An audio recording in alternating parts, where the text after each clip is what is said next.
Heart sound produce होता है बहुत सारे इवेंट्स के कारण कार्डियक साइकिल में। कारण है कि ब्लड का फ्लो टर्बुलेंस होता है, एक चेंबर से दूसरे चेंबर की तरफ ब्लड का फ्लो होता है, टर्बुलेंस फ्लो, क्लोज होता है वाल्व्स और मसल में कॉन्ट्रैक्शन होता है, इस कारण से हार्ट साउंड दिखते हैं। ऑसिकुलेशन का मतलब होता है कि listening of sound with in the body, इसके लिए हम स्टेथोस्कोप का भी प्रयोग करते हैं और फोनोकार्डियोग्राम का भी इस्तेमाल करते हैं हार्ट साउंड को ग्राफिकली सुनने के लिए। तो यहाँ हम देख सकते हैं ये बिल्कुल नॉर्मल दिखाया गया है। ये फर्स्ट साउंड है जिसे S1 भी कह सकते हैं, सेकेंड साउंड है S2, थर्ड S3। तो यहाँ पे अलग अलग तरह के साउंड्स दिखाए गए और S4 भी है, ये फोर्थ साउंड है। चार तरह के साउंड दिखते हैं जिसमें चौथा साउंड सुनना थोड़ा मुश्किल जान पड़ता है। तो देखते हैं इन चारों साउंड्स की स्टोरी। यहाँ पर ये ए जो है वो नॉर्मल को दिखाया गया है, बी जो है वो एरोटिक स्टेनोसिस, मतलब किसी तरह की बीमारी हो गई है, एरोटा में स्टेनोसिस हो गया है या माइट्रल रीजर्जिटेशन हो गया या एरोटिक रीजर्जिटेशन या माइट्रल स्टेनोसिस या पेटेंट डक्टस आर्टरियोसिस के कारण जो हार्ट साउंड में डिफरेंसेस आता है वो हम कंपेरिजन करके देखें किस तरह का डिफरेंसेस है। तो हमने ये फोनोकार्डियोग्राम से वो हार्ट बीट्स को रिकॉर्ड किया है ताकि हमें आसानी से पता चल जाए कि क्या प्रॉब्लम्स आ रहा है, क्या इसमें दिक्कत आ रही है साउंड्स में। तो चार तरह के साउंड्स हैं कार्डियक साइकिल में। फर्स्ट साउंड को कहेंगे लब, LUBB, क्योंकि ये सुनने में ऐसे ही लगेगा लब लब। और सेकंड साउंड जो है DUBB, डब डब। तो सेकंड साउंड और फर्स्ट साउंड को, हार्ट साउंड को स्टेथोस्कोप से सुना जा सकता है। तीसरा जो साउंड है वो बहुत ही माइल्ड साउंड है। देखो फर्स्ट साउंड जो है S1 या दूसरा साउंड है, इसे स्टेथोस्कोप से सुना जा सकता है, स्टेथोस्कोप की मदद से आराम से सुना जाता है। लब डब स्टेथोस्कोप से सुना जा सकता है। स्टेथोस्कोप आपने देखा होगा जिसे हम आला कहते हैं। थर्ड साउंड बहुत ही माइल्ड है, माइक्रोफोन की मदद से सुना जा सकता है। फोर्थ साउंड जो है उसे सुनना पॉसिबल नहीं है, हाँ फोनोकार्डियोग्राम में उसे रिकॉर्ड किया जाता है। ये देखिए फोनोकार्डियोग्राम में ये साउंड हल्का सा रिकॉर्ड हुआ है, इसे सुना नहीं जा सकता। थर्ड साउंड भी सुनना बड़ा मुश्किल है, माइक्रोफोन की मदद से सुना जा सकता है, लेकिन पहला और दूसरा साउंड जो है वो स्टेथोस्कोप की मदद से ही सुन सकते हो। पहले साउंड को कहते हैं हम लोग लब और दूसरे साउंड को डब। तो S1, S2, S3 और S4 ये साउंड की प्रक्रिया को हम लोग अच्छे तरीके से समझते हैं कि किस तरीके से साउंड की प्रक्रिया को समझना चाहिए। S1 फर्स्ट साउंड है, ये वेंट्रिकल्स सिस्टोल जैसे बिगिनिंग होता है उस वक्त स्टार्ट होता है। कारण है इसका कि क्लोजर होता है इसमें बोथ AB वाल्व्स और इसके साथ साथ ब्लड का टर्बुलेंस फ्लो और मसल कॉन्ट्रैक्शंस भी आप शामिल कर सकते हैं, लेकिन मुख्य कारण होगा AB वाल्व्स का क्लोज होना, एट्रियोवेंट्रिकल्स वाल्व्स क्लोज होता है।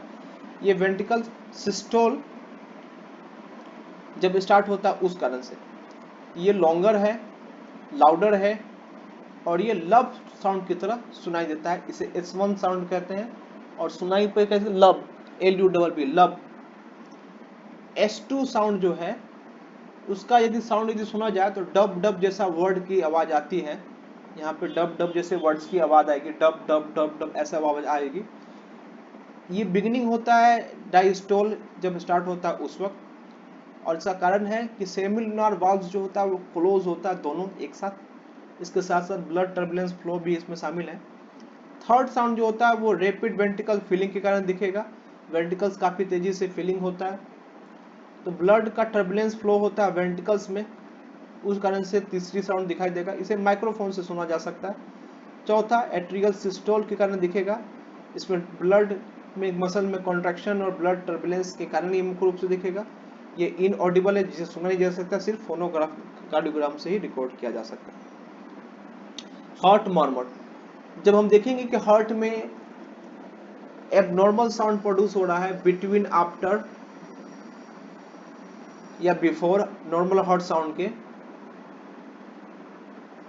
और वो जो कि नॉर्मल हार्ट साउंड को किसी तरीके से मास्क कर लेता है, नॉर्मल साउंड सुनाई देता है, उसको हार्ट मर्मर कहते हैं। हार्ट मर्मर में क्लिकिंग, रसिंग या गर्गिंग नॉइस दिखाई देगा, सुनाई देगा। हालांकि बहुत सारे हार्ट मर्मर जो होता है इनोसेंट होता है, उससे कोई खराबी नहीं है, हार्ट में कोई डिजीज का इंडिकेशन नहीं करता, लेकिन फिर भी बहुत सारे वाल्व डिसऑर्डर के कारण भी ये सुना जाता है। जैसे हमने मेट्रल सिनोसिस की बात की थी, जो रिलैक्सेशन की पीरियड में S2 और S1 के बीच में सुना गया था। माइट्रल इनकम्पिटेंस जो S1 और S2 के बीच में सुना गया था। वेंट्रिकल सिस्टोल के बीच में, ये भी हमने देखा था कि यहाँ पे हम बहुत सारे वाल्व्स डिसऑर्डर के कारण अलग अलग तरह के साउंड देखे थे, जिसमें माइट्रल स्टेनोसिस हो गया, एरोटिक रीजर्जिटेशंस या माइट्रल रीजर्जिटेशंस या इनकम्पिटेंस या एरोटिक स्टेनोसिस के बीच में। ये साउंड्स में देखेंगे किस तरह से एबनॉर्मलिटी आई है S1 और S2 के बीच में, S1 और S2 के बीच में। यहाँ देखो कि ये बिल्कुल सही दिखेगा, लेकिन यहाँ पे S2 और S1 के बीच में जो है वो डिफरेंस, ये देखो S1 फिर से आ गया, ये साउंड S1 है, S1 है, इधर का S1 है, ये S2 S3 S4, फिर यहाँ पे S1 स्टार्ट हो गया। तो देखिए कहाँ पे डिसएडवांटेज है। माइट्रल में देखेंगे तो देखेंगे बिल्कुल यहाँ पे भी आप S2 से S1 के बीच में डिफरेंसेस आपको दिखेंगे। मुख्य रूप से S3 वाला गड़बड़ है, S4 वाला गड़बड़ है। ये साउंड्स में आप फोनोग्राफी से ही फोनोकार्डियोग्राम से ही आप इसको रिकॉर्ड कर सकते हैं। कार्डियक आउटपुट अब स्टडी करते हैं। Cardiac output volume of blood injections है, लेफ्ट से निकल के एरोटा में जाना या राइट वेंट्रिकल से निकल के पल्मोनरी ट्रंक्स में जाना। 1 मिनट में जितना ब्लड आउटपुट होता है उसे कार्डियक आउटपुट कहते हैं। इसे कैलकुलेट करने के लिए हमने स्ट्रोक वॉल्यूम जो 70 ml पर बीट्स होता है नॉर्मल में, हार्ट रेट जो कि मान के चलते हैं 75 बीट्स पर मिनट, तो नॉर्मल कंडीशन में कार्डियक आउटपुट होगा 5250 ml या 5.25 लीटर पर मिनट।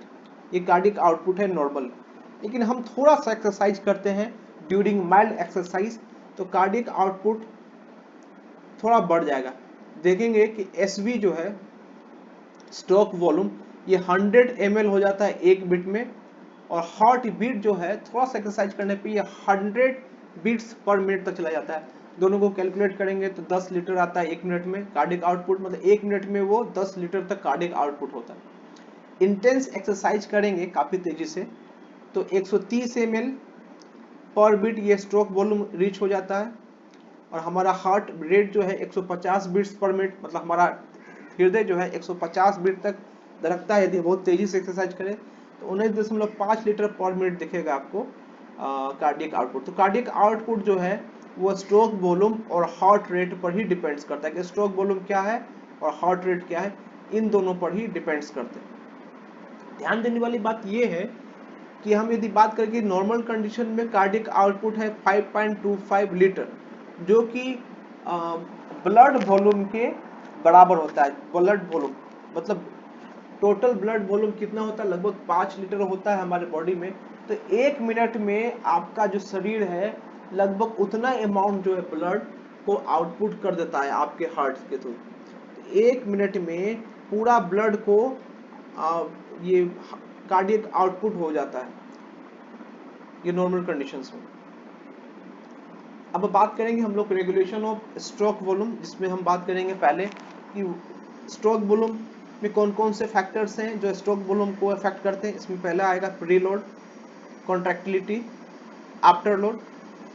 और हार्ट रेट को कौन कौन से फैक्टर अफेक्ट करते हैं, autonomic nervous system, hormones, ions, बहुत तरह के आयंस होंगे, एज भी फैक्टर रखता है कि आप जवान हो या बूढ़े हो, जेंडर मेल हो या फीमेल हो, फिजिकल फिटनेस आप कितने फिजिकली फिट हो, और टेम्परेचर, बॉडी का टेम्परेचर क्या है उस पर भी डिपेंड्स करेंगे रेगुलेशन ऑफ हार्ट रेट। इन सभी को हम डिटेल से पढ़ेंगे, लेकिन उसके पहले हम थोड़ा सा विश्राम लेते हैं।